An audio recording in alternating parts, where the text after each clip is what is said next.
ہم اللہ سبحانہ و تعالیٰ کی مہربانی سے مسلمان گھروں میں پیدا ہوئے ہیں۔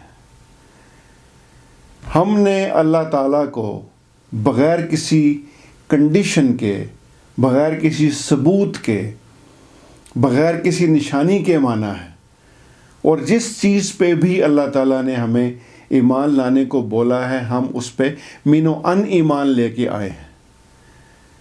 ہمیں نہ کوئی ثبوت چاہیے، نہ کوئی نشانی چاہیے، چونکہ ہمیں پیدا اللہ تعالیٰ نے ہی کیا ہے، ہم نے اسی کی طرف لوٹ کے جانا ہے، اس لیے ہم نے یہ سر نوڑا دیا، سجدہ ریز ہو گئے، سب اسی کے حوالے۔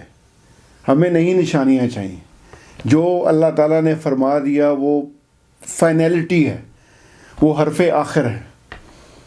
ہمیں ایک ذرہ برابر، ذرہ پھر بھی بڑا ہوتا ہے، ذرے کے آگے سے شاید اگر کروڑ ہا ذرے بھی کیے جائیں تو بھی ہمیں اس برابر بھی کوئی شک نہیں ہے۔ لیکن جب ہم چیزوں کا مطالعہ کرتے ہیں تو 2-3 صورتیں پیدا ہوتی ہیں۔ ہمارے جیسے لوگ ہیں، ان کو جب کسی چیز کی حقیقت کا پتہ چلتا ہے، اس کی اصل کا پتہ چلتا ہے، یا وہ اس کے کام کرنے کے طریقے سے آگاہ ہوتا ہے، اس کو اس کا میکنزم پتہ چلتا ہے، اس کو چیزوں کے موڈائی آپرینڈی پتہ چلتے ہیں، تو اس کو اللہ کی یہ نشانیاں دیکھ کے اللہ کی عظمت کا احساس اس کا مزید گہرا ہوتا ہے، اس کے ایمان میں مزید پختگی آتی ہے۔ دوسری طرف وہ لوگ ہیں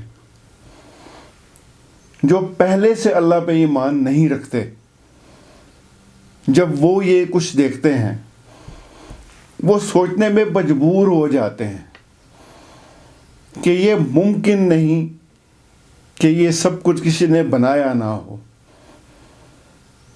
ان کا جو ضمیر ہے، جو ان کا کانشنس ہے، وہ ان کو ہوتا ہی اللہ کی رضا سے ہی ہے۔ میں آپ کو بتا رہا ہوں کہ کس کس قسم کے لوگ ہیں، تو وہ بھی اپنی پوری عقل کے ساتھ اللہ کے سامنے سجدہ ریز ہو جاتے ہیں۔ قسمیں تو خیر بہت سی ہیں، لیکن ہم اس وقت سب پہ بات نہیں کریں گے۔ تیسری قسم، وہ لوگ جو ان سب نشانیوں کو دیکھتے ہیں، اور بعض تو براہ راست دیکھتے ہیں، ان کی وہاں تک پہنچ ہے جہاں تک ہمارے جیسے عام انسان کی پہنچ ہو ہی نہیں سکتی،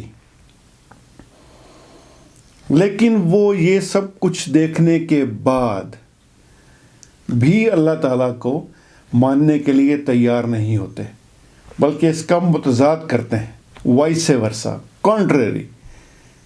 وہ خدا کے، اللہ تعالیٰ کے ڈینائل میں چلے جاتے ہیں، انکار میں چلے جاتے ہیں۔ کیوں؟ کہ ان کی اپنی جو کلیبریشن ہے وہ بجائے ان کے کانشنس کے ساتھ ہو، وہ ان کے نفس کے ساتھ ہو جاتی ہے۔ وہ نفس جس کو شیطان نے گمراہ کر دیا ہوتا ہے۔ آپ بھلے سے میری اس بات سے اختلاف کیجئے، یہ آپ کا حق ہے، لیکن سوچئے گا ضرور، اس کے پیچھے، اللہ تعالیٰ کے انکار کے پیچھے، یہ بڑے بڑے شاہ دماغ جو ہیں، بڑے بڑے نام ہیں سائنس کے، اس کے پیچھے بنیادی طور پہ ان کا نفس ہے، جس نے شیطان کے ساتھ گٹھ جوڑ کر لیا۔ شیطان نے اس نفس کو ہائی جیک کر لیا،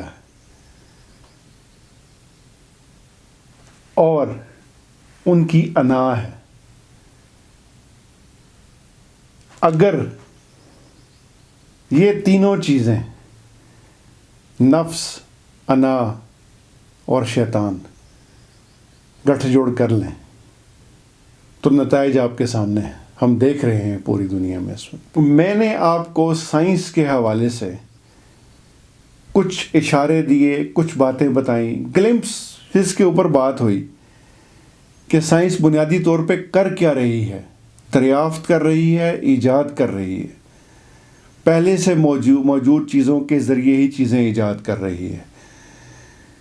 سائنس کے پاس عدم سے کوئی چیز آج تک وجود میں لانے کا نہ کوئی طریقہ ہے، نہ کبھی ایسا ممکن ہوگا انشاءاللہ۔ یہ ساری کائنات، اس کا ایک ایک ذرہ، ذروں کے بھی ذرے، یہ سب کچھ صرف اور صرف اللہ تعالیٰ کا ہے۔